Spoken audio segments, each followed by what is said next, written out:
弟兄姊妹平安，今天是2025年的11月3号。今天的经文是诗篇50篇，尼希米记13章第1节到第3节，23节到31节，哥林多前书第5章第9节到13节。今天要跟大家分享的主题是不忠。新的诫命告诉我们，基督徒要尽心尽力尽意的爱主你的上帝。那意思就是说呢，要对上帝忠心啊，要跟随啊，要顺服啊，要服侍啊，不可以背离上帝。但是呢，那些被称为选民的犹太人却以为上帝早就拣选了他们，所以他们必定能够蒙福，而且自以为不需要检讨自己，不需要谨慎，不需要做各样的事情。犹太人虽然有摩西的律法，但是他们却在实际的生活上面违背了跟上帝的领受的那个规范。尼希米记13章第1节到第3节，23节到31节记载了上帝对以色列人的保守以及看顾。就连同蒙福的所罗门王，却因为欲望的关系而娶了这个外族的妻子。其实重点并不是妻子，而是连同他们的偶像崇拜，他也学习了，得罪了上帝。那天有人宣读摩西的律法书给民众听，他们读到一段就说，绝对不准亚扪人和摩押人加入属上帝的会众。这是因为以色列人在逃出埃及的路上，亚扪人和摩押人不但没有给以色列人食物跟水，而且还雇了巴兰人来咒诅他们。可是我们的上帝使咒诅变成了祝福。以色列人民听到这一段的法律，就跟他们的社团当中所有的外族人来隔离。23节，在那些日子，我也发现了许多犹太人娶了亚实图、亚扪、摩押的女子，他们子女当中有一半是说亚实图话或是别种语言的，不会讲我们自己的话。我就责备他们，咒诅他们，打他们，拔他们的头发。我叫他们奉上帝的名发誓，不再容许他们自己或是他们的儿女跟外族人通婚。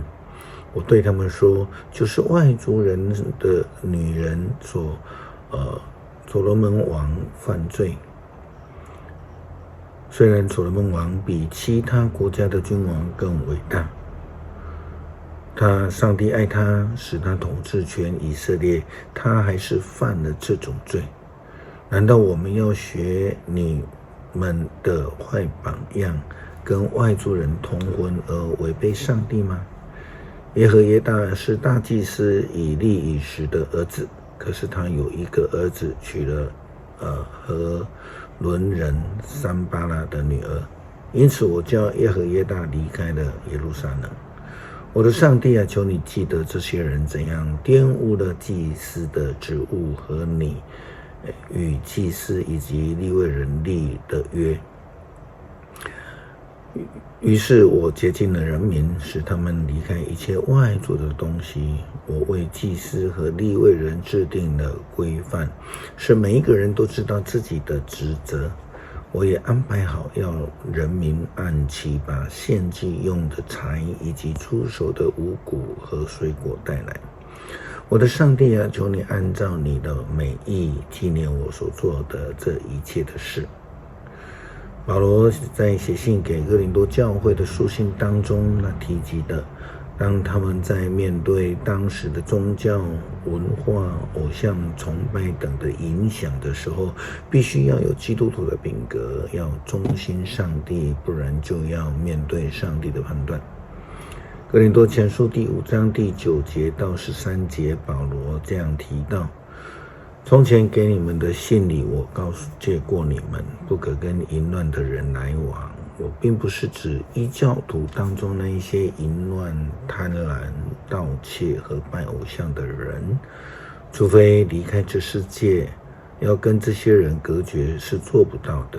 我的意思是说，不可跟那些自称为信徒却淫乱、贪婪、拜偶像、辱骂别人、酒醉或者是盗窃的人来往。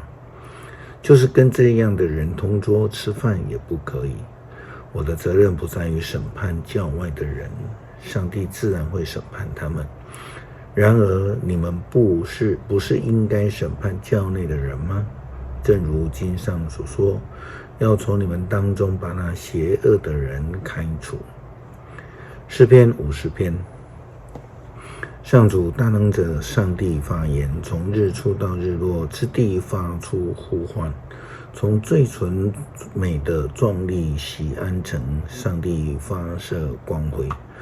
我们的上帝要来临，并非默默无声，他的前面有烈火，他的四周有暴风，他传唤天地作证人，为要审判自己的子民。他说，召集我忠贞的子民到我这里来，就是那一些用生计跟我立约的人。